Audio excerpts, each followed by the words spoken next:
इयत्ता 5वी विषय परिसर अभ्यास भाग 1 पाठ 8वा सार्वजनिक सुविधा आणि माझी शाळा स्वाध्याय.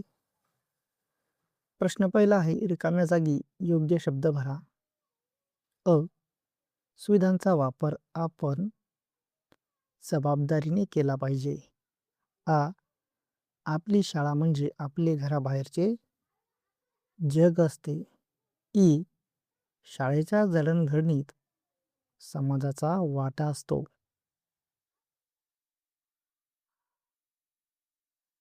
प्रश्न दुसरा, पुढील प्रश्नांची एका वाक्यात उत्तरे लिहा. अ. महत्त्वाच्या सार्वजनिक सेवा कोणत्या आहेत? उत्तर: शिक्षण, आरोग्य, पाणीपुरवठा, वाहतूक इत्यादी महत्त्वाच्या सार्वजनिक सेवा आहेत. आ. सार्वजनिक व्यवस्था कशी निर्माण होते? उत्तर: समाजातील लोकांच्या सहकार्याने सार्वजनिक व्यवस्था निर्माण होते. ई. प्रत्येक मुलामुलीचा कोणता हक्क आहे?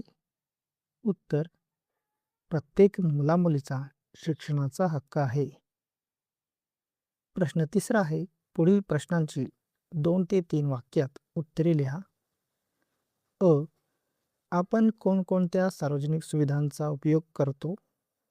उत्तर: आपण रस्ते, शाळा, रुग्णालये, बागा, वाचनालय, बससेवा अशा सार्वजनिक सुविधांचा उपयोग करतो.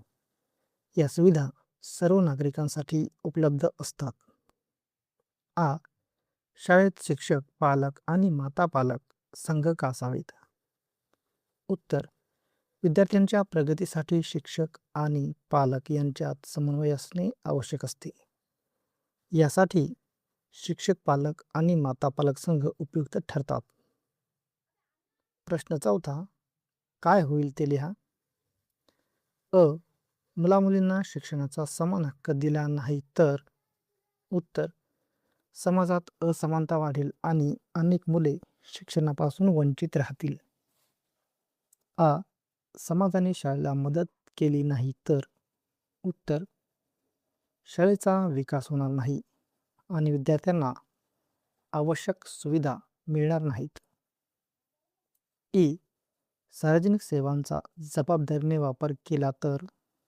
उत्तर: सार्वजनिक सुविधा अधिक काळ टिकतील व सर्वांना त्यांचा लाभ मिळेल.